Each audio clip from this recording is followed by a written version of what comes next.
ये है ना, हरा है ना, इधर देखो, इधर देखो, है कि नहीं है? हाँ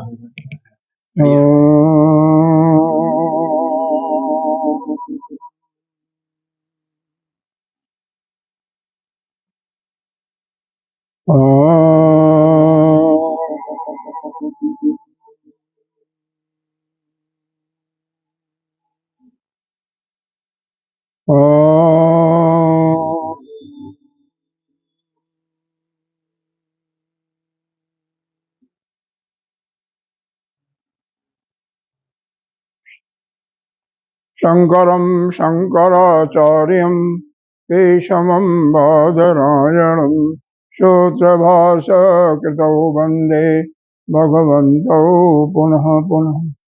ईश्वरो गुरुरात्मेति मूर्तिभेदविभागिने व्योमवद्व्याप्तदेहाय दक्षिणामूर्तये नमः। अखण्डमण्डलाकारं व्याप्तं येन चराचरम् अधपदं दर्शितं येन तस्मै श्रीगुरवे नमः। अज्ञानतिमिरान्धस्य ज्ञानाञ्जनशलाकया चक्षुरुन्मीलितं येन तस्मै श्रीगुरवे नमः। गुरुर्ब्रह्मा गुरुर्विष्णु गुरुर्देवो महेश्वरः गुरुः साक्षात् परं ब्रह्म तस्मै श्री गुरवे नमः।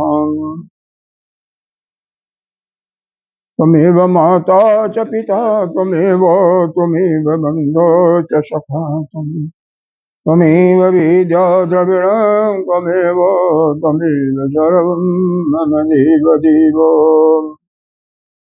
गजाननं भूतगणाधिसेवितम् अभेदजम्बो फलचारुभक्षणम् उमासुतं शोकविनाशकारकम् नमामि विघ्नेश्वरपादपङ्कजम्। अनंत श्री विभूषित श्री 1008 पंचायती महानिर्वाणी अखाड़ा के अग्रणीय श्रोतीय ब्रह्मनिष्ठ महामंडलेश्वर एवं उत्तर प्रदेश संत समाज के अध्यक्ष श्री सदगुरुदेव भगवान के चरणों में कोटि कोटि नमन बंदन। यहाँ की अधिष्ठात्र देवों भक्तजन सभी के अंतःकरण में विराजमान उस आत्मस्वरूप परमात्मा को वंदन करते हैं, नमन करते हैं। यहाँ पर जो प्रसंग चल रहा है वह जमराज नचिकेता को ब्रह्म विद्या का उपदेश दे रहे हैं। ब्रह्म विद्या के उपदेश के अंदर साध्य क्या है, साधक क्या है और साधन क्या है, ऐसा वर्णन किया गया। पुनः साध्य क्या है उसके विषय में यह अध्याय 1 के बल्ली 2 का 20वें मंत्र में उन्होंने वर्णन किया गया। अरुणरियान् महतो महीया न आत्मस्य जंतो निहतो गुहायाम। वह अणु से भी अणु, महान से भी महान आत्मा इस जीव के हृदय रूपी गुफा में ही छिपा हुआ है। और साधक कैसा होना चाहिए, कैसा जानता है? तम क्रतुः पश्यन्ति भीत शोको धातु प्रसादान महिमान आत्मन। तम क्रतुः जो निष्काम पुरुष होता है, निष्काम मतलब जिसका अपने लिए कोई काम नहीं करते हुए बल्कि समाज के लिए, संस्कार के लिए, सृष्टि के लिए काम करते हुए अपने अंतःकरण को शुद्ध कर दिया है। और क्या है? इंद्रियों के प्रसाद से धातु प्रसादान, धातु का मतलब यहाँ पर इंद्रिय लिया हुआ है, इंद्रियों के प्रसाद से उस आत्मा का दर्शन करके शोक रहित हो जाता है, यानी उस आत्मस्वरूप को जान करके शोक रहित हो जाता है। तो ऐसा बताया गया। साधन का, अरे साधन के लिए क्या बताया गया? जब यह तीसरे अध्याय के ही दूसरे अध्याय के तीसरे बल्ली का 10वां मंत्र बताया गया। यदा पंचावतिष्ठन्ते ज्ञानानि मनसा सह बोधिश्च न विचेष्टति तमयाहुः परमां गतिम्। जब पंचावतिष्ठन्ते, पंचाव यहाँ पर पांचों ज्ञानेंद्रियों के लिए वर्णन किया गया है। यह पांचों ज्ञानेंद्रियां मन के सहित और बुद्धि के सहित भी, बुद्धि भी कोई चेष्टा नहीं करती है और यह सभी हृदय में स्थित हो जाती हैं। तमयाहु, उसी को परम गति कहते हैं। परम गति इसी को कहते हैं और इसी को कहते हैं योगमिति मन्यते, इसी को हम योग भी कहते हैं। परम गति का तात्पर्य यह हुआ उसका जीते जी उस साधक का जीवन मुक्त हो जाता है। तो यहाँ पर यह साध्य का यह निरूपण किया गया, साधन का, कि उसकी इंद्रियां, मन और बुद्धि हृदय में स्थित होकर के बिल्कुल शांत हो जाए, यही वह परम गति है। जैसे एक दिन या शायद 2 दिन आपको अभ्यास भी कराया गया था, लेकिन वहां पर उसका रिजल्ट यह निकला कि अभी क्योंकि हमारे अंदर कामना बहुत है संसार के प्रति, जो अभी भाव समाप्त नहीं हुआ, तो इसलिए जो है होता क्या है, हमारा मन उस संकल्प विकल्प में खो जाता है। तो मन को हमें संकल्पों से, विकल्प से रहित करने के लिए आवश्यक है, बहुत ही आवश्यक है कि अपने अंदर से कामनाओं को कम किया जाए। जब तक कामनाएं नहीं कम होंगी तब तक यह संकल्प विकल्प होता है। योग इसको क्यों कहा गया? ताम योगम इति मन्यते। योग क्यों कहा गया? क्योंकि योग इसलिए कहा गया कि यही जो है प्रभाव और अपव्यय का दोनों कारण है। मतलब स्थिति क्या बोलता, उत्पत्ति और प्रलय दोनों का यही कारण है, दोनों का कारण यही है। और दूसरा, जब योग चित्तवृत्ति निरोध, जो योग का दर्शन के अनुसार उसका सिद्धांत है कि योग से चित्त की वृत्तियां निरोध हो जाती है। तो जब इंद्रिय मन के अंदर कोई संकल्प विकल्प नहीं आ रहा, तो उस समय मन क्या है, मन जो है बिल्कुल शांत पड़ा हुआ, तो निरोध भी हो गया उसका। वही आत्मस्वरूप है। तदा दृष्टि स्वरूपी अवस्थानम, तो वह दृष्टा जो है अपने स्वरूप में उस समय स्थित हो जाए। इसी स्थिति को कायम रखते हुए जब आपके अंदर ऋतंभरा प्रज्ञा प्रकट हो जाती है, जब असम प्रज्ञा समाधि का उदय होता है, तो वह असम प्रज्ञा समाधि समस्त कर्मों की बीजों को, फलों को नष्ट करके जो भी संचित कर्म है उनको वह नष्ट कर देती है। और इस प्रकार से इन्हीं तीनों कारणों से, एक तो यह जो साधन बताया गया यह उत्पत्ति और प्रलय का कारक है, चित्त की वृत्तियों का निरोध करने वाली है, तथा तीसरी चीज बताया गया, इसी में स्थित रहते हुए जब आपकी असम प्रज्ञा समाधि लग जाती है, तो उस समय ऋतंभरा वह प्रज्ञा प्रकट होकर के आपके सभी कर्मों को छीन कर देती है। इसीलिए इसको योग भी कहा गया है।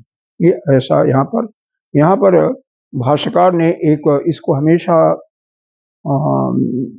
दोहरा भी रहा हूँ, 2 बार, तीसरा बार है आज, सर्व अनर्थ संयोग वियोग लक्षण। जितने भी अनर्थ हैं, अनर्थ क्यों होते हैं? केवल संयोग के कारण। तो जो संयोग होता है, जिन जिन वस्तुओं का संयोग होता है उनका वियोग कर दो। जब उनसे वियोग कर देते हैं तो आपको दुख नहीं होता है। ये मानना योगिना, और योगी ऐसा ही करते हैं, तभी आपको भी योगी कहा जाए। जितने भी इस संसार में अनर्थ करने वाले। अनर्थ करने से क्या होता है? जो भी संसार के आपके कामनाएं आती हैं, वह कामनाएं ही आपके लिए दुख की जननी है। जन्म मरण इसके भी बंधन कारक वही है, तो वह सारे अनर्थ जो है वह दूर हो जाती है। इसलिए भी इनको योग कहा जाता है। और अंत में क्या हो जाता है?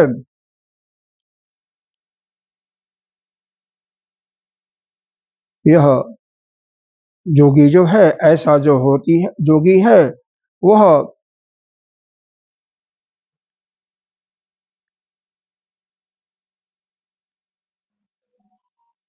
परमाम गति को प्राप्त हो जाता है। ब्रह्मते प्राप्तम इत उच्यते सत्यम। वह ब्रह्म गति को यानी ब्रह्म स्वरूप को प्राप्त हो जाता है, यही सत्य है। अब इसके बाद यह 14वां मंत्र से पढ़ते हैं। यदा सर्वे प्रमुच्यन्ते कामादेश हृदिशता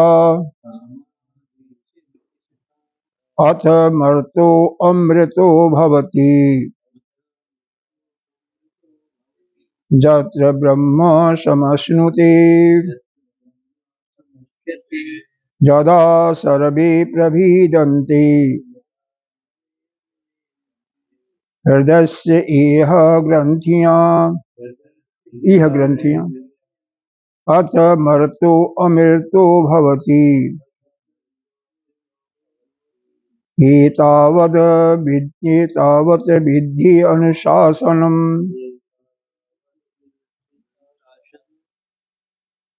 14वां का अर्थ तो भावार्थ हो गया था, और इसका भाष्य भी हो गया था। नहीं कोई शंका हो तो इसको रिपीट करते हुए आगे बढ़े। आज शंका नहीं है तो क्यों कुछ नहीं, अब तो कल ही ना इसका भाष्य हो गया था। या एक बार बता दें, कोई शंका? एक बार बता दें। देखो, हाँ, सारांश के रूप में देखो, पहले मंत्र का अर्थ देखते हैं, फिर उसके बाद 5 मिनट में इसका भाष्य का ये अर्थ बता देते हैं। बहुत छोटा सा है, आसान है, कोई दिक्कत नहीं। यदा सर्वे प्रमुच्यते कामा, असल में यह मैं आज ध्यान में चिंतन कर रहा था, तो जैसे जो लिखा हुआ ना, यदा सर्वे प्रमुच्यन्ते कामा, जब सारी कामनाएं हमारी नष्ट हो जाती हैं, नष्ट हो जाती हैं। वास्तव में यह कामनाएं ही जो है हमारे लिए संसार को पैदा करती हैं। इन्हीं के कारण यह हमारे लिए संसार होता है। हम संसार का सृजन करते हैं, क्यों करते हैं? केवल कामनाओं के वशीभूत में होकर के। और फिर जब हम कामनाओं को समेट लेते हैं, कामनाएं हमारे इस बुद्धि से समाप्त हो जाती हैं, तो संसार भी ऑटोमेटिक तुरंत नष्ट हो जाता है। इस पर विचार करके देखिएगा। हमने तो यही पाया कि यह कामनाएं ही हमारे संसार के उत्पत्ति हमसे करवाती हैं, यानी हम संसार में आ जाते हैं। और जैसे ही कामनाएं हम समाप्त कर देते हैं, तैसे संसार नष्ट हो जाता है। जैसे सुषुप्ति अवस्था को ले लीजिए। सुषुप्ति अवस्था यानी गाढ़ी निद्रा में जब चले जाते हैं, तो क्योंकि कामनाएं उस समय नष्ट हो जाती हैं, कामनाएं, मन बुद्धि सब शांत हैं, इसलिए कोई कामना नहीं है, इसलिए हमारे लिए संसार गायब हो जाता है। और जैसे ही हम जगते हैं, जगते ही वो बुद्धि एज इट इज प्रकट हो जाती है। तो बुद्धि में कामना तो भरी हुई है, नष्ट तो नहीं हुई है बुद्धि में, तो फिर वो संसार हमारे लिए चालू हो जाता है। फिर देखते हैं चश्मा कहाँ है, पानी गिलास कहाँ है, पानी, सारा चीज वो शुरू हो जाता है। तो यही जे अश्य हृदय से था, यहाँ पर बताया गया है कामनाएं कहाँ पर हैं, इनका निवास कहाँ है? हृदय। हृदय हृदय हृदय मतलब हृदय। हृदय का अर्थ भाष्यकार ने बताया बुद्धि। ये सारी कामनाएं हमारे विज्ञानमय कोश में, बुद्धि का निवास स्थान विज्ञानमय कोश है, तो इस विज्ञानमय कोश में ही बुद्धि के अंदर ये सारी कामनाएं स्थित होती हैं। और जदा, जदा का मतलब जब सभी कामनाएं जो कि हमारे बुद्धि में, अंतःकरण में, बुद्धि में स्थित है, वो जब नष्ट हो जाती हैं, अथ मृत्यु अमृतो, तो यह जो मरणशील धर्मा है, जो मरने वाला पुरुष है, यह अमृतत्व को प्राप्त कर जाता है, यानी यह मुक्त हो जाता है। अमृतो भवति जत्र ब्रह्म समश्नुते, और शरीर से ही क्या होता है, ब्रह्म भाव को प्राप्त हो जाता है। जत्र, और वहीं पर वह ब्रह्म को प्राप्त हो जाता है, ब्रह्म भाव को। इसका मतलब जैसे ही कामनाएं आपकी समाप्त हुई वैसे आपको ज्ञान हो। लेकिन कामनाएं जब तक समाप्त कब होंगी, जब तक आपको ज्ञान नहीं हो। भाई देखो, एक नहीं लाखों कामनाएं भरी हुई हैं, हजार में तो कोई बात ही नहीं है। छोटी छोटी ऐसी कामनाएं होती हैं, एक कामना पूरी होती है, दूसरी कामना, तीसरी कामना प्रकट हो जाती है। तो जब हमें ज्ञान हो जाता है कि इस संसार में जो कुछ दिखाई देता है वह सब हमारा आत्मा ही है, हम ही उसमें विराजमान है, तो किसी वस्तु को पाने की कोई इच्छा नहीं रहती है कि जब हमारी आत्मा हमारे पास तो है ही है, तो उस वस्तु से या व्यक्ति से, स्थान से हमारा कोई सरोकार नहीं रहता है, उसको पाने की इच्छा ही समाप्त हो जाती है, क्योंकि कामनाएं तो अंदर हैं और विषय बाहर है। जब कामनाएं ही समाप्त हो गई तो विषय का कोई मतलब नहीं, फिर इंद्रियां विषय में क्यों जाएंगी। तो यह ही भाव है कि, और जब कामनाएं समाप्त हो जाती हैं तो आपको आप ब्रह्म भाव में आ जाते हो। अब अर्थ भाष्य देखें। यदा जस्मिन् काले सर्वे कामा कामयत्यव्यस्य, जैसे जिस काल में, यदा जस्मिन् काले, जिस समय भी, सभी कामनाएं जो कामना योग्य हैं, अन्य पदार्थों का किसी का भी कामना जो करती हैं, उनका जब अभाव हो जाता है, अस्य अभाव, जब उनका अभाव हो जाता है, यानी वह जब कामनाएं छिन्न भिन्न हो जाती हैं, प्रमुचंते का मतलब नष्ट होना, छिन्न भिन्न होना, और अन्यस्य भावा, इसका मतलब उनका अभावा है, अनश्य धन अस्य धन अभावा है, तो यह उनका अभाव हो जाता है सारे कामनाओं का। तो विशीर्यन्ते जे अस्य प्राक प्रतिबोध विदुषो हृदय बुद्धौ श्रुता आसीत्। यहाँ पर कह रहे हैं, जब क्योंकि बुद्धि ही कामनाओं का आश्रय है, आत्मा में कोई भी इन कामना का कोई आश्रय नहीं, आत्मा के पास कोई भी कामना नहीं, आत्मा तो नित्य शुद्ध बुद्ध मुक्त है। यहाँ पर जीवात्मा को भी बताया जा रहा है कि जीवात्मा के अंदर भी कोई कामना नहीं है, कामना तो केवल बुद्धि में, अंतःकरण में ही है, वह तो मात्र केवल एक चिदाभास है, या वह आत्मा का प्रतिबिंब है, शक्ति देता है।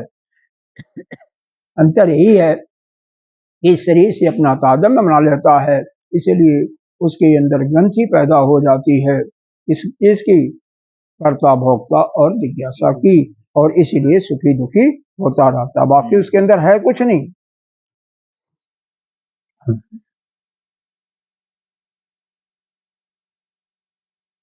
यह सभी सारे जितने भी संकल्प हैं, विकल्प हैं, संशय, सब मन के ही अंदर अपने अंतःकरण में होते हैं।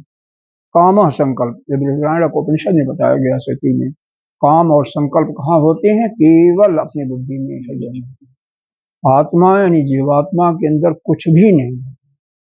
वह शरीर को, मन को, क्योंकि यह कैसे पैदा हुआ है, जो अव्यय स्वरूपा प्रकृति है, जो जड़ है, प्रकृति जड़ है, उसी से आपका यह हिरण्यगर्भ या महत्त्व पैदा हुआ, और उसी से यह पांचों महाभूत बने, तो महाभूत भी जड़ हुए, और उन्हीं के इन पंच महाभूतों के ही सतोगुण के मिश्रण से आपका अंतःकरण है।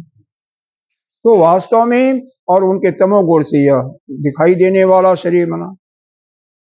ज्ञानेन्द्रियां उनके सत्वगुण से बनी अलग अलग, और रजोगुण से यह कर्मेंद्रिय और प्राण बना। तो सभी चूंकि जड़ से बनी हुई हैं, इसलिए इसमें कोई चैतन्यता नहीं होता है, सारे जड़ के जड़ हैं। देखो, जड़ और चैतन्य का कोई मेल नहीं खाता।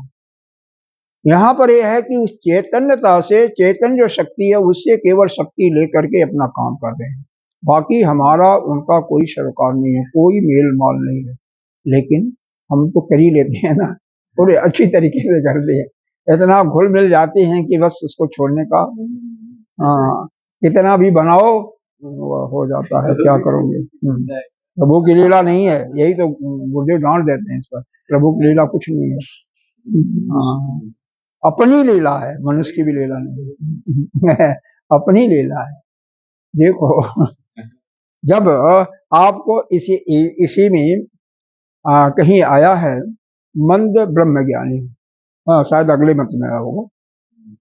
तो मंद ब्रह्मज्ञानी क्या, यह बताया गया कि जिन्होंने श्रवण किया, जैसे आप श्रवण कर रहे हो, हमें श्रवण कर रहे हैं, ज्ञान तो हो गया, सुन करके तो कुछ तो हो ही गया, लेकिन जो हमारे अंदर है, अपना धन है, अपना परिवार है, ये मेरा है, यह तेरा है, यह जाता ही नहीं है, हमारा घर है, ये पत्नी है, यहाँ से भाव नहीं आता।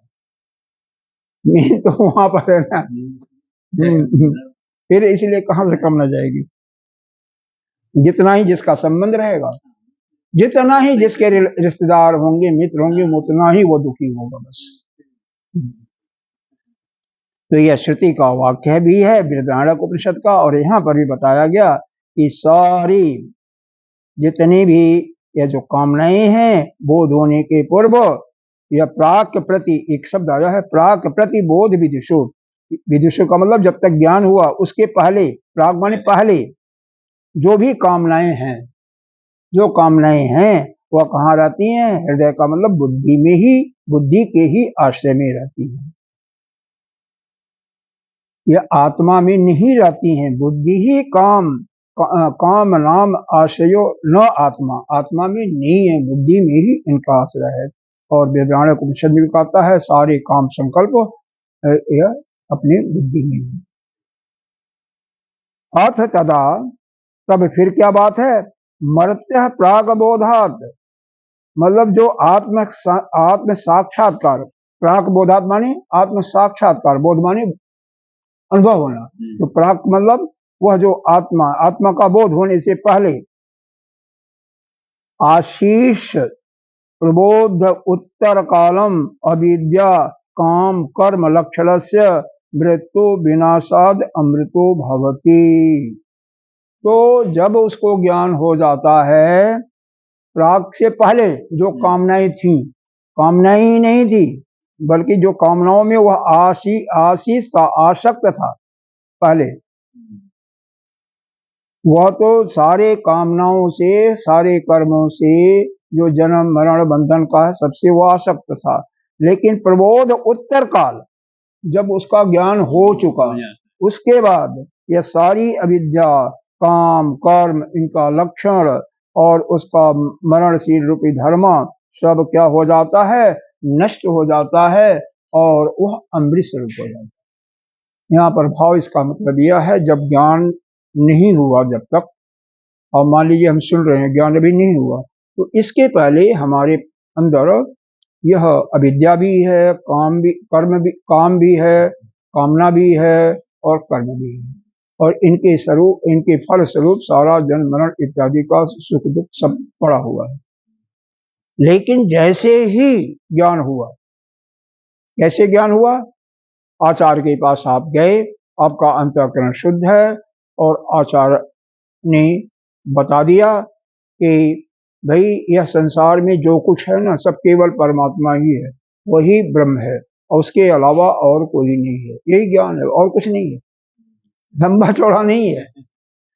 लेकिन अंदर नहीं बैठेगा ना, अब अंदर बैठ जाएगा तभी तो ना, अब अंदर तो अपना पराया बैठा हुआ है, तो वह नहीं होता। क्योंकि वह नहीं होता, और जब हो गया, जब ये आचार्य से सुन करके हमें वह दृढ़ भाव हो गया, क्योंकि जब अंतःकरण शुद्ध होगा तभी होगा। अंतःकरण शुद्ध नहीं है, अंतःकरण पाप से युक्त है, तो वह ज्ञान नहीं होगा। और जब हो गया तो क्या हो गया, हम इस सारे कामनाओं के बंधन से, जितने भी हमारी ग्रंथि थी, कर्तृत्व भोक्तृत्व और ज्ञातित्व, सब कुछ नष्ट हो जाता है, वैसे ही नष्ट हो जाता है, जैसे ही ज्ञान हुआ वैसे ही। और हमारा यह जो मृत्यु धर्मारूपी शरीर था, यह भी अमृत तत्व हो जाता है, यानी बंधन से मुक्त रहता है, यानी जीते जी हमारी जीवन मुक्ति हो जाती है। गमन प्रोजकस्य मृत्यु विनाशादि मनन उपपत्ति अत्र ही एव। यहाँ पर कह रहे हैं कि गमन का प्रयोजन जो है, गमन का मतलब यहाँ पर बाकी जो जिनको ज्ञान नहीं हुआ है उनकी यह जीवात्मा जो है अंतःकरण के साथ कहाँ जाती है, उस क्या बोलता है पितृलोक जाती है या अन्य लोकों में जाती है। किस लिए जाती है? अपने कर्मों का सुख और दुख भोगने के लिए। पाप कर्म किया है तो यातना के लिए जाती है और पुण्य कर्म किया हुआ है तो सुख भोगने के लिए जाती है। तो चूंकि उसका यह सारा पाप और पुण्य नष्ट हो गया, जैसे ही ज्ञान हुआ पाप और पुण्य नष्ट हुआ, कर्म नष्ट हो गए, तो उसका बाहर जाने की कोई प्रयोजन, कोई उद्देश्य नहीं रहा। वह इस लोक में ही कैसे, जैसे प्रदीप निर्माणक, कहते हैं जैसे एक दीपक जला दो और जब सूर्य के उदय हो गया, सूर्य प्रकाशित कर दिया, सूर्य का उदय हो गया, तो दीपक जो है सूर्य के प्रकाश में उसका अस्तित्व मिट गया। भाई दीपक का कोई औचित्य नहीं रहेगा, दीपक का प्रकाश ही आपको नहीं मालूम होगा, उसका प्रकाश जो है सूर्य के प्रकाश से मिल गया। उसी प्रकार से जब आपके अंदर यह ग्रंथियां मिट गई, आपके अंदर ज्ञान का प्रकाश हो गया, ब्रह्म विद्या आ गई, वैसे यह सारे यह जो संचित कर्म थे वह नष्ट हो गया और आपकी आत्मा उस अपने ब्रह्म स्वरूप आत्मा में मिल जाती, वो दोनों एक ही हो जाता है। जीव भाव यानी समाप्त हो गया उसी समय। जब जीव भाव समाप्त हो गया तो आपको कहीं जाने की बात ही नहीं रही, सारे बंधन आपके नष्ट हो गए और आप उस ब्रह्म भाव को प्राप्त हो जाते हैं। अर्थात आप स्वयं क्या हो जाते हैं, ब्रह्मई भवति इति अर्थ। इसका अर्थ यह है कि आप स्वयं ब्रह्म ही हो जाते हैं। यहाँ पर निर्वाण शब्द का अर्थ थोड़ा सा, यहाँ पर बौद्ध धर्म के लोग निर्वाण, बाण माने होता है शरीर, निर शरीर जो नहीं है उसका मतलब यह होता है। हालांकि निर्वाण हमारे किसी उपनिषद में भी आया हुआ है, तो यहाँ पर निर्वाण का मतलब वही हम मोक्ष से लगाते हैं, मोक्ष से ही उसका अर्थ लगाते हैं। या दूसरे रूप में कहो, बाण माने बाण भी होता है जो चुभता है, दर्द दुख होता है, तो वह दुख इत्यादि से भी हम निवृत्त हो जाते हैं। कदा पुनः कामनाम मूलतः विनाशः इति उच्यते। अब फिर प्रश्न पूछ रहे हैं, यहाँ पर इसका समझ में आ गया ना, मतलब एक सार रूप में पुनः समझ लो, जिस समय भी जिस काल में भी हमारी कामनाएं सारी मिट जाती हैं, कामनाएं हमारी मिट जाती हैं, उसी समय हमें ज्ञान का बोध हो जाता है। और इस बोध के पहले, ज्ञान होने के पहले जो कामनाएं हमारी थीं, जन्म मरण इत्यादि बंधन का फलस्वरूप, जब ज्ञान हो जाता है तो इनका समाप्त हो जाता है। समाप्त होते ही सारे आपके संचित कर्म भी नष्ट हो जाते हैं और फिर यह कामनाएं, फिर देखो यहाँ पर आगे इसको बताया जाएगा कि कामनाएं नष्ट होती हैं लेकिन एक लेशा विद्या होती है वो भी रह जाती है, जैसे ज्ञानियों की के लिए भी होती है। क्या होता है, जैसे खाने का, पीने का, जीवन का। मृत्यु क्या है, स्वर्गलोक को प्राप्त करना है या अमुक चीज प्राप्त करना, यह सब कामनाएं मिट जाती हैं। व्यवहार करने का यह भी कामना रहती है। यह अभी कल हमने जिक्र किया था थोड़ा सा, जो वशिष्ठ के अनुसार, तभी उसको बताते हैं डिटेल, तो उसमें जो है आपको और स्पष्ट होगा। तो यह यहाँ पर फिर ये बताया गया कि यह कामनाओं का आश्रय केवल बुद्धि ही है, आत्मा नहीं है। यानी आत्मा में, आत्मा हमारा, उसमें न किसी प्रकार की कोई कामना नहीं है, केवल कामना बुद्धि में है। और यही काम संकल्प करके यह बृहदारण्यक उपनिषद में श्रुति, दूसरे श्रुति में भी बताया गया है। तो फिर आगे उसी चीज का रिपीटिशन एक प्रकार से कर रहे हैं। अथ तदा मर्त्य प्राग्बोधात, मरने के पहले या ज्ञान के पहले जो कामनाएं हमारी होती हैं, वही जब ज्ञान हो जाता है तो उसके बाद में वह सारा अविद्या काम कर्म लक्षण वह समाप्त हो जाता है और मृत्यु मरण धर्मा भी समाप्त होकर के वह अमृतत्व को प्राप्त हो जाता है। गमन उसको यहाँ से कहीं भी जाने का, स्वर्गलोक या पितृलोक या अन्य कई देवलोक ब्रह्मलोक के ये उसका भी कोई उद्देश्य न होने के कारण फिर जो है वह जैसे एक दीपक का प्रकाश सूर्य के प्रकाश में अपने को समाप्त कर देती है, उसी प्रकार से यह हमारी आत्मा उस यह जीवात्मा जो है उस आत्मा में शुद्ध नित्य जो शुद्ध मुक्त आत्मा है उससे एकीभूत हो जाती है।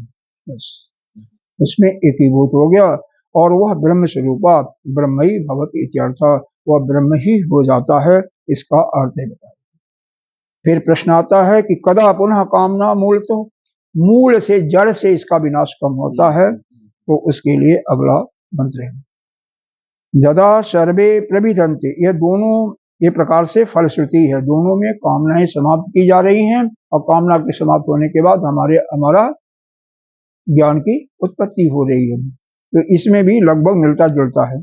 यदा सर्वे प्रविदन्ते, जब सारी कामनाएं हमारी छिन्न भिन्न हो गई, कहाँ पर? हृदय सेन ग्रंथियां, और हृदय के जो ग्रंथि है वो अभी छिन्न हो गई। हृदय के अंदर वही तीनों ग्रंथियां हैं, कर्ता, भोक्तापन और ज्ञातापन, ये तीनों ग्रंथियां छिन्न भिन्न हो गई। अब मृत्यु अमृतो भवती, तो यह मरण धर्म वह पिछले जो मंत्र में था ना, बस उसी को दोहरा दिया गया है, उसका भाष्यकार भाष्य भी नहीं करेंगे। वह जो मरण धर्म पुरुष है वो अमृत स्वरूप हो जाता है। एतद विद्धि अनुशासनम, अनुशासन का मतलब यहाँ पर है बस इतना ही समझो, इतना ही है विद्या में नचिकेता को जमराज जी कह रहे हैं, बस इतना ही ज्ञान था, यह ज्ञान तेरे को दे दिया, अब मैंने कोई छुपाया नहीं है, इतना ही था, बस यही ज्ञान है। मतलब जब सर्वे प्रभिदंते, क्या? हृदय स्नेह ग्रंथियां, हृदय में स्थित सारी ग्रंथियां नष्ट हो गई, छिन्न भिन्न हो गई, वही इसी समय जो यह मरण धर्मा पुरुष है वह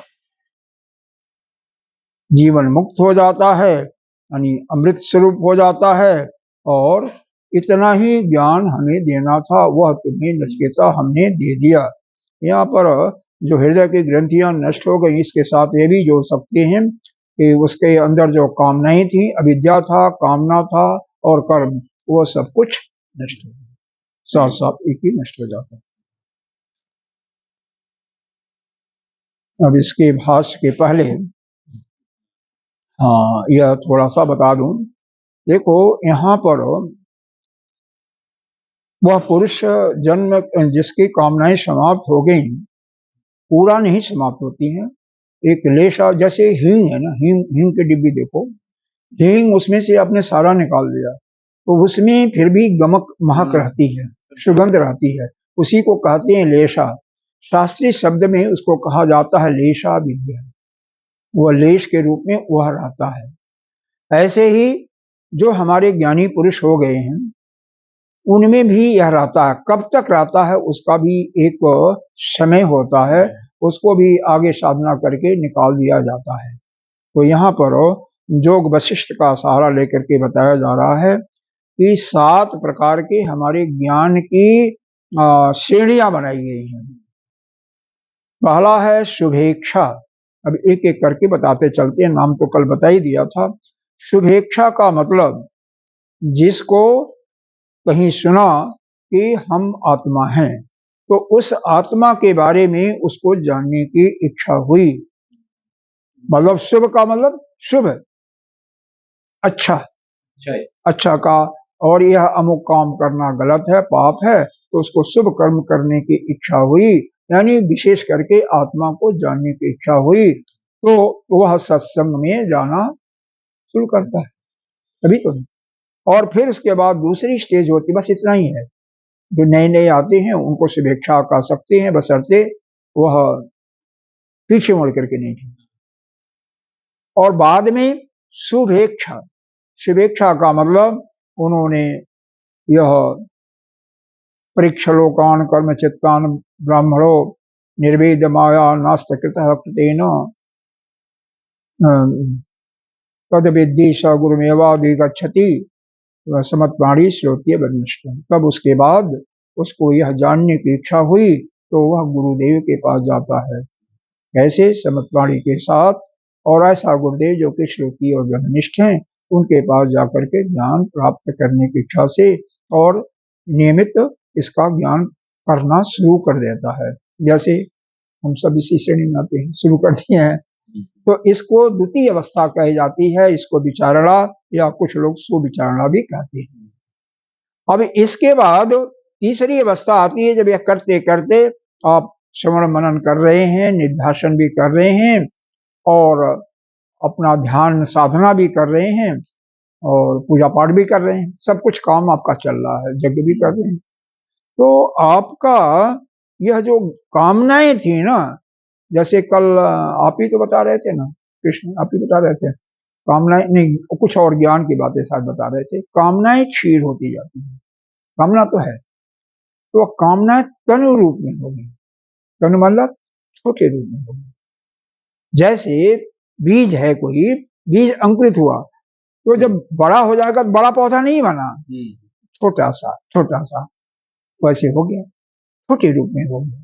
जैसे कोई पीपल का वृक्ष है, काट दिया तो जड़ कट गया, वो तो धराशायी हो गया, लेकिन फिर उसमें से कहीं न कहीं अंकुर निकल जाता है, पत्ते निकल जाते हैं, तो उस रूप में आ गई, छोटी हो गई, तनु हो गई। तनु का मतलब क्षीर के रूप में हो गई, तो उसको कहते हैं तीसरी अवस्था ज्ञान की, तनु मानसा। ठीक है, तो जितने भी ज्ञान के पहले यानी ज्ञानी जो हैं, उनके पहले ये तीन अवस्थाएं होती हैं।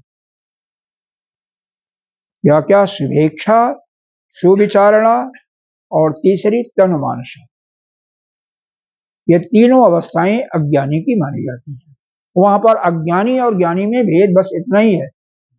ये अज्ञानी व ज्ञानी बीच की कोई अवस्था, आपने साथ ज्ञानी अज्ञानी की बात कर रहे थे, तो वहां पर यह भेद नहीं दिया हुआ, कामनाओं में भेद दिया हुआ। अंतर तो पड़ता ही है, बहुत अंतर पड़ेगा, ऐसी बात ही नहीं है, हा? अंतर तो पड़ेगा ही। देखो, आपका जो व्यवहार होगा और जो अज्ञानी का व्यवहार होगा, दोनों में अंतर तो होगा कि नहीं होगा? है? वो अंतर तो होगा। अगर अंतर कोई नहीं होता, इसका मतलब आप यह साधना के पथ पर नहीं चाहिए, कुछ तो होना ही चाहिए ना। फिर चौथी अवस्था कहलाती है सत्वापत्ति, जो वास्तव में यह ज्ञानियों की अवस्था है। उस समय उनकी कामनाएं जो हैं वह क्षीण हो जाती हैं। कौन कामनाएं? संसार की सारी कामनाएं उनकी क्षीण हो जाती हैं। संसार की कामनाएं क्षीण हो गई, स्वर्ग प्राप्ति का, परलोक की भी कोई इच्छा नहीं है, और वह जीवन मुक्त हो जाते हैं। फिर उनको दोबारा जन्म नहीं लेना पड़ता। जैसे हमारे गुरुदेव हैं, परम गुरुदेव महाराज थे, इसी अवस्था में थे वो अभी। हमारे तपोवन महाराज इससे भी आगे बढ़ गए थे, दूसरी अवस्था में थे वो, पांचवी अवस्था में असंग शक्ति वाले में थे। तो इस अवस्था में होता क्या है, देखो, सारे वह कामनाएं जो हैं इस लोक की प्राप्ति का कोई सुख और या मरने के बाद का, वह तो समाप्त हो जाता है। लेकिन हम समाज का कल्याण करें, इस ज्ञान को दे करके, विद्या का दे करके, वह उनके अंदर कामना रहती है। साथ ही साथ शरीर को निर्वाह करने के लिए भी कामना रहती है। क्या? तो इसको भी भोजन चाहिए, ठंडी गर्मी से बचने के लिए भी कुछ चाहिए। तो इसको कहते हैं, यह जो कामना है ना, बाधित कामनाएं हैं, या भाषित कामना, बाधित कामना, इसको कहते हैं। तो यह यहाँ पर इस अवस्था में आने के बाद ज्ञानी को दूसरा, वह ज्ञानी बन जाता है, उसको दूसरा जन्म तो नहीं लेना पड़ता है, लेकिन बाधित कामनाएं होती हैं, जिसके कारण यह सत्संग भी सुनाया जाता है, वो सुनाते हैं, और साथ ही अपने थोड़ा सा शरीर निर्वाह के लिए जो भी आवश्यकताओं की, इतनी आवश्यकता तो होती ही है।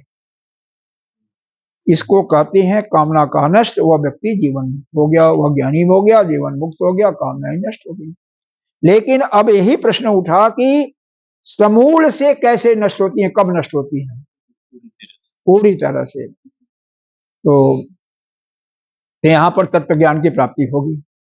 तो कहते हैं वह अगर उसके मन में इच्छा और है कि और हम इसको करें, साधना को और करें, तो वह सब साधना करता है और साधना करता है। तो फिर वह पांचवी भूमिका में, अवस्था में, ज्ञान की भूमिका में पहुंचा, जिसका नाम है असंशक्ति। जैसे उसमें हमारे तपोवन महाराज जी थे, रामकृष्ण परमहंस जी थे। इसमें क्या होता है, उसको केवल मन के आधार पर कुछ रह जाती है, कामनाएं रह जाती हैं, बाधित कामनाएं, लेकिन यह संसार का यह करना वह सब कुछ समाप्त हो जाता है, कुछ नहीं, बस इतना ही रहता है। बस जो मिलता है अपना भोजन तो करता ही है, उसके लिए तो इच्छा होती है, शरीर को ठंडी गर्मी से के लिए भी होती है। तो कामना भी समाप्त हो गई, और यह जो वासना जो थी थोड़ी सी बाहर की, हमें यह करना वो भी समाप्त हो गया, किसी को ज्ञान देना इत्यादि। फिर वह उस अवस्था में पहुंच करके किसी को उनका ज्ञान देना, तो फिर वह एक प्रकार से सीमित हो जाता है। उसके बाद इससे जब आगे बढ़ते हैं तो छठी अवस्था आती है, जिसको पदार्थ भावना कहते हैं। पदार्थ, अब उसमें पहुंच करके उसको खाने पीने किसी चीज की कोई इच्छा नहीं होती। इसमें मन का नाश होता है, मनोमय मन का नाश हो, मन का भी नाश हो गया। कुछ नहीं, कोई खिला दिया तो खा लिए, नहीं खाए तो नहीं। जहां उनको स्थान मिला सो गए, चाहे बाहर है और चाहे कमरा है, चाहे कहीं भी जैसे भी पाना था। उनमें और पागलों में कोई डिफरेंस नहीं है। आप बाहर वाला आदमी अनुभव नहीं कर सकता है कि यह पागल है या क्या बोलता है, ज्ञानी है। यह छठी भूमिका में आ जाते हैं।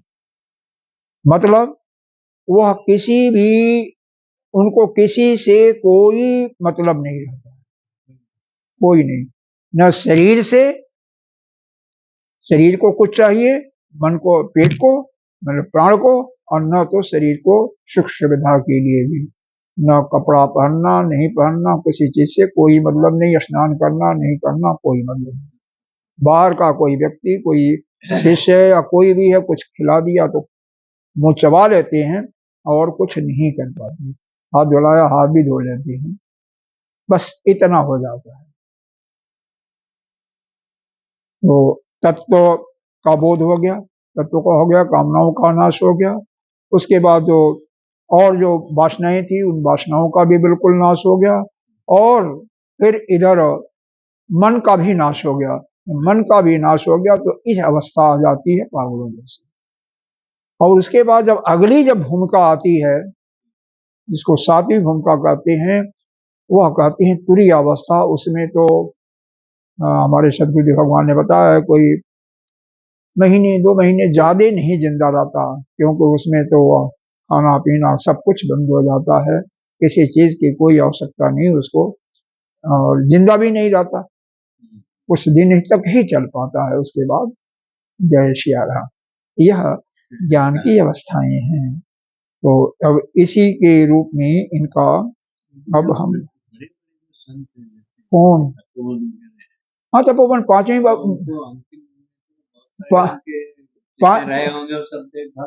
भूमिका में थे और संसप्ति में थे, छठी में नहीं पहुंचे थे, या चौथी में, चौथी में थे, चौथी में ही थे, पांचवी में नहीं पहुंचे थे, चौथी में थे, चौथी में थे, आगे नहीं पहुंचे। हाँ, गुरुदेव भगवान का जो वचन है, मेरा वचन नहीं, मैं तो कुछ नहीं जानता। गुरुदेव ने बताया चौथी भूमिका में रहते। अपने ये भी थे ना, अपने क्या बोलता है, जगत गुरु शंकर साहब, ये भी बहुत से कार्य किया। अपनी माता को भी उसमें सब कुछ पहचानना होता है ना, उसमें व्यवहार में पूरा करते हैं ना। तो ये भी तो अपनी माँ का दाह संस्कार भी किया था ना। हाँ किया था, गए थे, लेकिन चूंकि सिद्धियां थी तो ऐसे गए थे जैसे विमान में जा जाता है, सब निकल गए थे। असल में ये सब हमें अपने लिए जो समझना, बस उसको समझने की कोशिश करो, बाकी क्या करना है। चलिए ठीक है। 15वें मंत्र का भाष्य देखिए। जदा सर्वे प्रवितन्ते, अब इसके बाद इसका तो अर्थ हो गया, अब भाष्य का अर्थ बता रहे हैं। जब सभी प्रविदन्ते, जहां पर जीवित रहते हुए ही भेदम उपयांति, मतलब जो हृदय में यह दैत की भावना थी, बुद्धि के अंदर जो दैत की भावना पड़ी हुई थी, यानी संपूर्ण ग्रंथियां, संपूर्ण ग्रंथि में तीन ग्रंथि हैं, कर्तृत्व पना की ग्रंथि, भोक्तृत्व की और ज्ञातृत्व की। देखो, जब यही ज्ञानेन्द्रिय जो है, यही जीवात्मा तादाद में रखते हुए इन ज्ञानेन्द्रियों से जब वह तादाद में रखता है तो वह बन जाता है ज्ञाता, तो वहां पर ज्ञातृत्व ग्रंथि उत्पन्न होती है। जब कर्मेंद्रियों से वह तादाद में रखता है तो वह कर्तापन का अभिमान होता है, और जब अंतःकरण से तादाद में होता है तो वह भोक्तापन का वो हो जाता है, ग्रंथि बन जाती है भोक्तापन की ग्रंथि। विनिश्यंती, ये सारी ग्रंथियां नष्ट हो जाती हैं। कहाँ रहती हैं? हृदय से बुद्धि यह जीवत एव, हृदय में ही यह बुद्धि के अंदर रहती हैं, जीते जी ही रहती हैं। एव ग्रंथियो ग्रंथिवद दृढ़ बंधन रूप अविद्या प्रत्यय इत्यर्थ, यह ग्रंथियां नष्ट हो जाती हैं। क्या है कि यही ग्रंथि है, मैं यह शरीर हूँ, यह ग्रंथि है, मैं यह मेरा धन है। धन का मतलब यहाँ पर सब कुछ लगा लीजिए, मेरा धन है, मेरा घर है, मेरी गाड़ी है, मेरा मित्र है, मेरी पत्नी है, मेरा बेटा बेटी, सब कुछ यह हो गया। मैं सुखी हूँ, मैं दुखी हूँ। इस प्रकार के यह जो अनुभव होता है, यह अविद्या के कारण ही आती है। और जिस समय अविद्या समाप्त हो जाती है तो पूरा आप तो ब्रह्म हो गए ना, फिर तो कोई बात ही नहीं, कोई रहा ही नहीं, सबके अंदर वही ब्रह्म है, वह भाव आ जाता है। तो उस समय आप जीवन मुक्त होते हैं, ठीक है ना। जब तक रहेगा तब तक नहीं। अब देखिए इसके बाद बताया, अहम इदम शरीरम मम इदम धनम, यह साफ यह इसको भाष्यकार बता रहे हैं कि अहम इदम शरीरम, यह मेरा शरीर है, मम इदम धर्मम, यह मेरा धन है, सुखी दुखी च हम सुखी हूँ या दुखी हैं। हाँ, इत एवं आदि लक्षणा, यह सारे लक्षण उसके अंदर मौजूद रहते हैं जब तक यह ग्रंथियां हैं, ठीक है। तद विपरीत, इसके उल्टा, इसके विपरीत, ब्रह्म आत्म प्रत्ययोपजनात ब्रह्मैवाहम् अस्मि, इसके विपरीत जब ब्रह्म भाव के अनुभव हो जाता है, जो ब्रह्माकार वृत्ति से, ब्रह्माकार वृत्ति कैसे बनती है?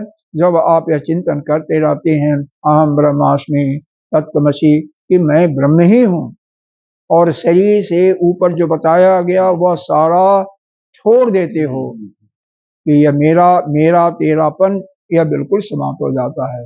द्वैत भाव भी आपके अंदर समाप्त हो गया, और साथ ही साथ यह ब्रह्माकार वृत्ति भी बन गई, तो उस समय आप ब्रह्म स्वरूप में हो जाते हो।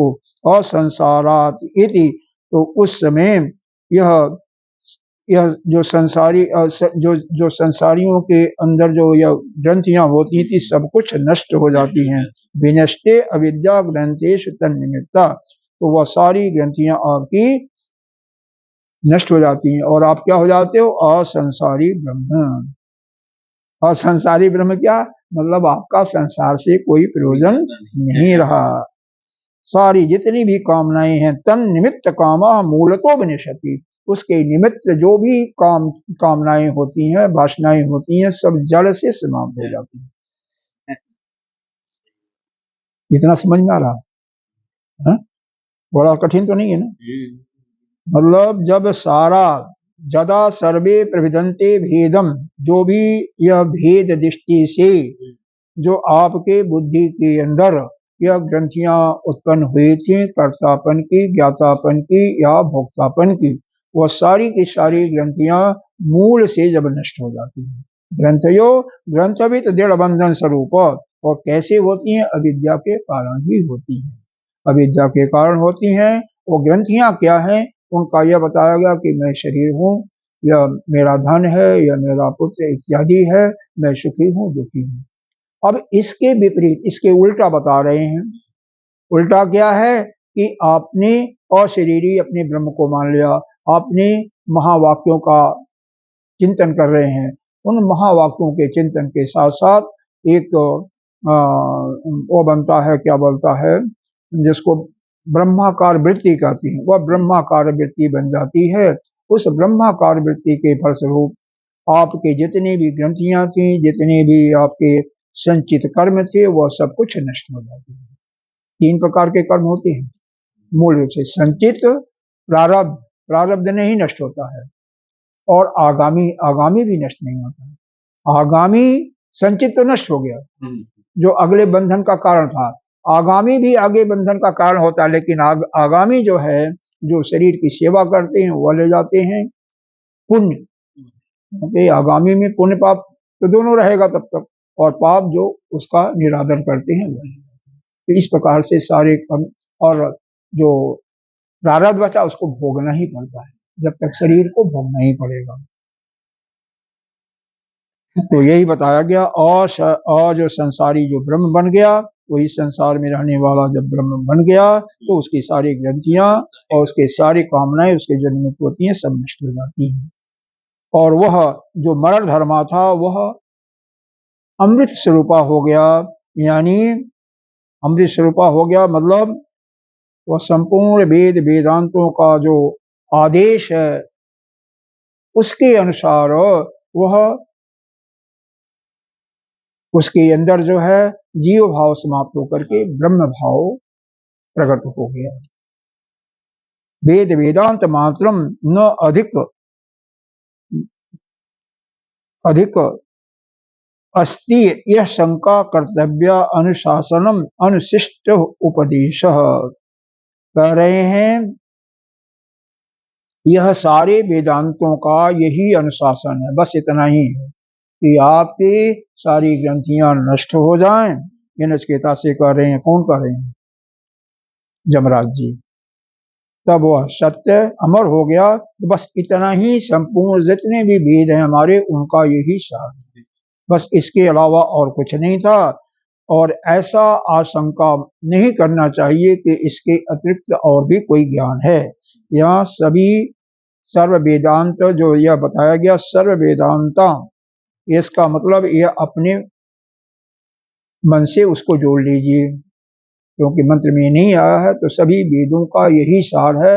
यह सर्व, अंतिम पंक्ति में ही है ना, देखो अंतिम पंक्ति में है विधि अनुशासनम।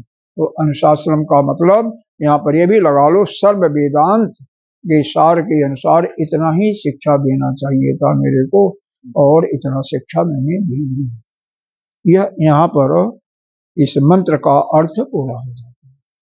यह तो अच्छी तरह समझ में आ गया, क्योंकि समझ में आएगा तभी हम आगे अनुभव कर सकेंगे। मूल रूप से कामनाओं का ही नष्ट करना। और कामनाएं कैसे नष्ट होंगी? जब हम सभी के अंदर एक ही, हमारे अंदर ब्रह्म की ब्रह्माकार वृत्ति बनेगी। ब्रह्माकार वृत्ति वैसे नहीं बनेगी, हम जान जाएंगे कि सभी के अंदर हम ही, हमारी आत्मा है। सर्वभूतात्मानम सर्वभूतानि च आत्मनि इच्छते योग युक्तात्मा सर्वत्र सम दर्शन। सर्वत्र सम दर्शन होने लगेगा हमें, तब जाकर के यह ब्रह्माकार वृत्ति चिंतन करते करते बनती है। जब वो बन जाएगी तो सारे हमारे कर्मों का बंधन जो है वो नष्ट हो जाएगा, सारी ग्रंथियां नष्ट हो जाएंगी, और हम उस अमृत स्वरूपा हो जाएंगे, यानी जन्म मरण के बंधन से हो जाएंगे। आगे इसका संगति 16वें मंत्र की बता देते हैं, बहुत लंबा है थोड़ा सा। निरस्त शेष अशेष विशेष व्याप्ति ब्रह्म आत्मा प्रतिपत्या प्रभिन्न समस्त विद्याति ग्रंथे जीवति एवं ब्रह्मभूतस्य विदुषो न गति विद्यते इत्यत्र ब्रह्म समश्नुत। देखो, पहले भी आया था कि सारे उपाधियों का आप हटा दो, तो जितने भी विशेषण हैं जब उसका अभाव हो गया, समस्त निरस्त माने नष्ट करना, शेष विशेष अशेष विशेष, जो भी विशेष विशेष करके आपके वो है उपाधियां हैं, जो और जो वृत्ति व्याप्ति जो होती है, वृत्ति व्याप्ति का मतलब कोई भी वृत्ति, यहाँ पर फल का निरूपण नहीं किया गया, जो वृत्ति होती है फिर उसकी व्याप्ति भी होती है, बस इतना बताया इन्होंने। सर्वव्यापक ब्रह्म को ही उसकी व्याप्ति आपके अंदर हो गई। फिर भिन्न समस्त विद्याति ग्रंथ जीवती, उसके आत्म स्वरूप ब्रह्म विद्या को या उस ब्रह्म स्वरूप को अपने अंदर अनुभव कर लिया, आपने समझ लिया कि यही ब्रह्म है, हम ही ब्रह्म हैं, हम ब्रह्म हैं और जो हम हैं वही ब्रह्म है, जो ब्रह्म है वही हमारे अंदर है। इतना जब भाव हो गया, ग्रंथे जीवता इमं भूतस्य, तो उसकी अविद्या आदि कर्म कामना कर्म सारी ग्रंथियां जो है नष्ट हो जाती हैं। विदिशो न गतिर विद्यतः, और जो जीवित अवस्था में ही उसको ब्रह्म का अनुभव हो जाता है, मतलब जीते जीते ही वह ब्रह्म हो जाता है, मतलब जब सारे विशेषण का अभाव हो गया, यानी सारे उपाधियों का आपने त्याग कर दिया, निरस्त अशेष विशेष व्याप्ति, जितने भी व्यक्ति व्याप्ति हो रही है, तो उनका जब आपने अभाव कर दिया और उसके निमित्त समस्त जो अविद्या थी, कामना कर्म इत्यादि ग्रंथियां जब पूर्ण रूप से जब नष्ट हो गई, ब्रह्मभूतस्य, तो आपको क्या बन गए, आप जीते जी ही ब्रह्म स्वरूप हो गए।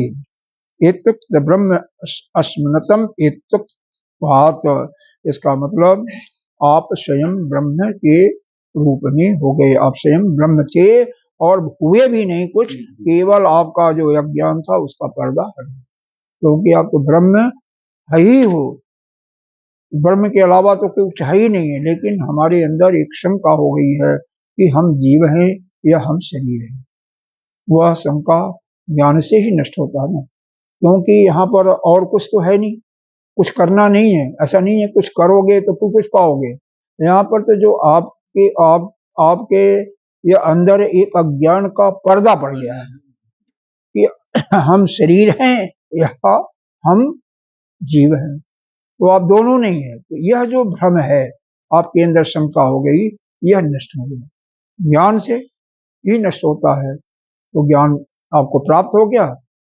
और यहाँ पर आप कह सकते हो कि भाई हम सुनते तो हमेशा हैं, कई बार सुने तो फिर क्यों नहीं होता है, तो यहाँ का मतलब यह है इसका कि जब तक आपके अंदर यह पापों का गठरी जो है या दूसरे रूप में अंतःकरण का मैल है, जब तक वह नष्ट नहीं होगा, बिल्कुल अंतःकरण स्वच्छ नहीं होगा, तब तक इस ज्ञान का अनुभव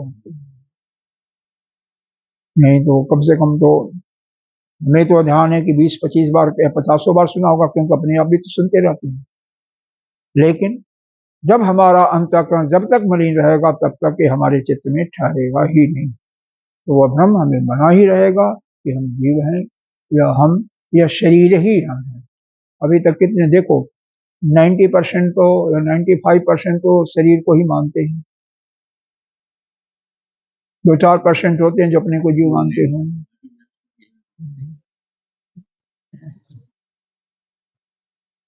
अब एक श्रुति में बताया गया है, न तस्य प्राणा उत्क्रमांति ब्रह्मैव सन ब्रह्म आपेति, कह रहे हैं उसका प्राण जो है उत्क्रमण नहीं करते हैं, क्योंकि प्राण उसी के उत्क्रमण करते हैं जिसको कहीं जाना होता है। अब इस जीव को कहीं जाने की कोई इच्छा है नहीं, क्योंकि इसके कामनाएं सारे पहले ही मिट गई हैं, इसके पाप पुण्य समाप्त हो गए, संचित कर्म समाप्त हो गए हैं, इसलिए कहीं सुख दुख भोगने के लिए जाना नहीं है, इसके लिए इसके प्राण उत्क्रमण नहीं करते। यह किसमें बताया गया, बृहदारण्यक उपनिषद में बताया गया, यही श्रुति का वाक्य, तो इसलिए वह उसका कहीं आना जाना नहीं होता, यहीं पर वह जीवन मुक्त हो जाता है, और मरने के बाद उसको कहते हैं विदेह मुक्ति। अब अगला जो यहाँ पर है क्रम मुक्ति का वर्णन है अगले पैरा से, और क्रम मुक्ति के बाद फिर इसके फल की सांसारियों के लिए और उसके लिए बात की जाएगी। इसको हम कल पढ़ेंगे, क्योंकि चलना है चिड़िया मिशन। हाँ, चिड़िया मिशन चलना है, इसी के तो आए थे आज, क्योंकि हाँ, ओम पूर्णमिदः पूर्णमिदं पूर्णात् पूर्णमुदच्यते पूर्णस्य पूर्णमादाय पूर्णमेवावशिष्यते। ओम शांति शांति शांति।